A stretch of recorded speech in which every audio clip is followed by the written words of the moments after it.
সুপ্রিয় দর্শক মন্ডলী, আসসালামু আলাইকুম।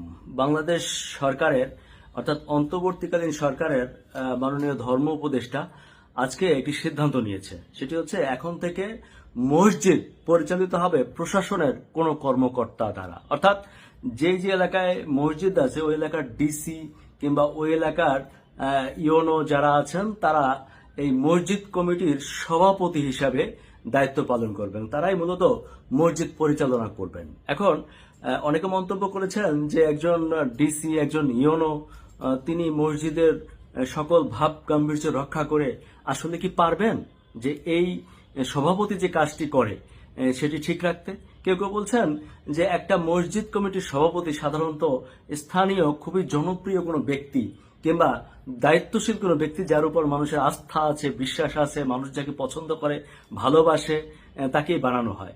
এখন কথা হচ্ছে যে একজন প্রশাসনের কর্মকর্তা আসলে কি সঠিকভাবে মসজিদ পরিচালনা করতে পারবেন? আপনি কি মনে করেন? আবার কেউ কেউ বলছেন যে না, এই মসজিদ কমিটি করে বিভিন্ন এলাকায় বিভিন্ন অপকর্ম হয় এবং মূলত মসজিদ কমিটি এবং মসজিদ কমিটির যে সভাপতি থাকে তিনি অনেক ক্ষেত্রে বা কিছু কিছু ক্ষেত্রে সঠিকভাবে মসজিদ পরিচালনা করতে পারেন না, সেখানে বিভিন্ন দুর্নীতি হয়। আর এই দুর্নীতি দূর করানোর জন্য প্রশাসনের কর্মকর্তাকে দায়িত্ব দেওয়া হচ্ছে মসজিদ কমিটির সভাপতি হিসাবে দায়িত্ব পালনের জন্য। দর্শক, আপনার মন্তব্য কিংবা আপনার মতামত জানতে চাই। আপনি কি মনে করেন যে প্রশাসনের কোনো কর্মকর্তাকে দিয়ে যদি বাংলাদেশের প্রতিটি মসজিদ পরিচালিত হয় তাহলে সেটি কি ভালো হবে নাকি খারাপ হবে?